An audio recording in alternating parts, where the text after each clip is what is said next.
शास्त्रों के अनुसार कामदा एकादशी व्रत रखने से व्यक्ति की सभी मनोकामनाएं पूर्ण होती हैं। साथ ही आपके घर परिवार में सुख समृद्धि बनी रहेगी। इसको रखने से व्यक्ति को अक्षय पुण्य की प्राप्ति होती है। साथ ही एकादशी तिथि पर माँ लक्ष्मी की भी उपासना करनी चाहिए। माँ लक्ष्मी की उपासना करने से व्यक्ति को धन, ऐश्वर्य और सौभाग्य की प्राप्ति होती है। इस बार कामदा एकादशी व्रत की तिथि 31 जुलाई को है। तो आइए कथा का प्रारंभ करते हैं। वराह पुराण में भगवान श्री कृष्ण और महाराज युधिष्ठिर के संवाद में कामदा एकादशी का महात्म्य वर्णित है। महाराज युधिष्ठिर ने श्री कृष्ण से पूछा, हे यदुवर, कृपया मेरा प्रणाम स्वीकार करें और चैत्र मास के शुक्ल पक्ष की एकादशी का वर्णन करें। इस व्रत की विधि और पालन करने से होने वाले लाभ को भी बताएं। भगवान श्री कृष्ण ने कहा, प्रिय युधिष्ठिर महाराज, पुराणों में वर्णित एकादशी का महात्म्य सुनो। एक बार प्रभु रामचंद्र के पितामह महाराज दिलीप ने अपने गुरु वशिष्ठ से यही प्रश्न पूछा था। वशिष्ठ जी ने उत्तर दिया, हे राजन, निश्चित ही आपकी इच्छा पूरी करूंगा। इस एकादशी को कामदा कहते हैं। इस व्रत के पालन से सभी पाप जलकर भस्म हो जाते हैं और व्रत करने वाले को पुत्र प्राप्ति होती है। बहुत वर्षों पहले रतनपुर राज्य में पुंडरीक राजा अपनी प्रजा गंधर्वों और किन्नरों के साथ रहते थे। इस राज्य में अप्सरा ललिता अपने गंधर्व पति ललित के साथ निवास करती थी। उनका प्रेम इतना गहरा था कि वे एक क्षण भी एक दूसरे के बिना नहीं रह सकते थे। एक बार पुंडरीक राजा की सभा में सब गंधर्व नृत्य और गायन कर रहे थे, जिसमें ललित गंधर्व भी शामिल था। ललित की पत्नी सभा में नहीं होने के कारण उसका नृत्य और गायन ताल में नहीं था।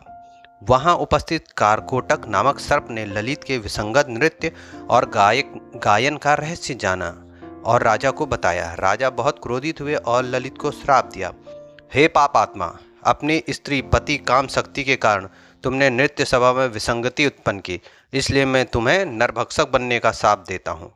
पुंडरीक से श्राप प्राप्त होते ही ललित को भयंकर नरभक्षक राक्षस का रूप मिला। अपने पति के भयानक रूप को देखकर ललिता को बहुत दुख हुआ, लेकिन उसने सभी मर्यादाएं छोड़ के अपने पति के साथ वन में रहने का निर्णय लिया। वन में भ्रमण करते हुए ललिता ने विंध्य पर्वत पर स्थित पवित्र श्रृंगी ऋषि का आश्रम देखा। वहां जाकर ऋषि के सामने प्रणाम किया। श्रृंगी ऋषि ने पूछा, तुम कौन हो? तुम्हारे पिता कौन हैं? तुम यहाँ किस कारण से आई हो?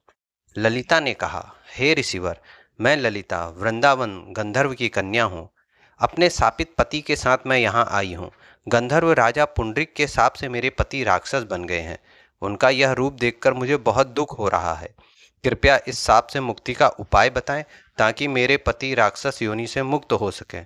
ललिता की विनती सुनकर श्रृंगी ऋषि ने कहा, हे गंधर्व कन्या, कुछ ही दिनों में चैत्र मास के शुक्ल पक्ष की कामदा एकादशी आएगी। इस व्रत का कठोर पालन करो और तुम्हें मिलने वाले सभी पुण्य अपने पति को अर्पण करो। इससे वह शाप से मुक्त हो जाएंगे। यह एकादशी सभी इच्छाएं पूरी करने वाली है। ललिता ने ऋषि के कहे अनुसार आनंद पूर्वक और कठोरता से इस व्रत का पालन किया। द्वादशी के दिन भगवान वासुदेव और ब्राह्मणों के समक्ष उसने कहा, मैंने अपने पति की शाप मुक्ति के लिए यह व्रत किया है। कृपया इसके प्रभाव से मेरे पति शाप मुक्त हो जाएं।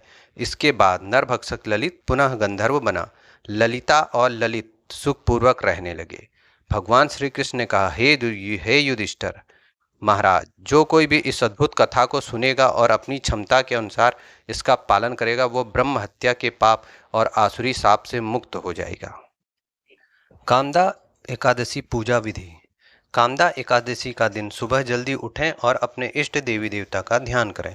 इसके बाद हो सके तो पीले रंग के वस्त्र धारण करें। फिर एक लकड़ी की चौकी पर साफ कपड़ा बिछाएं। इसके बाद भगवान विष्णु को अक्षत, हल्दी, चंदन और फूल अर्पित करें। इसके बाद घी का दीपक जलाकर भगवान विष्णु की आरती करें। साथ ही विष्णु चालीसा का पाठ भी करें। साथ ही इस दिन सुबह और शाम दोनों समय तुलसी माता के सामने घी का दीपक जलाएं। ऐसा करने से भगवान विष्णु जल्दी प्रसन्न होते हैं। तो यह थी कामदा एकादशी व्रत की कथा और विधि। तो प्रभु राम और भक्त हनुमान आप पे आशीर्वाद बनाए रखें। यदि आप कथा को पढ़ नहीं पाते तो इसके श्रवण से भी आपकी सभी मनोकामनाएं पूर्ण हो जाती हैं। तो आप कथा को सुने। अगले वीडियो में फिर मिलेंगे। धन्यवाद।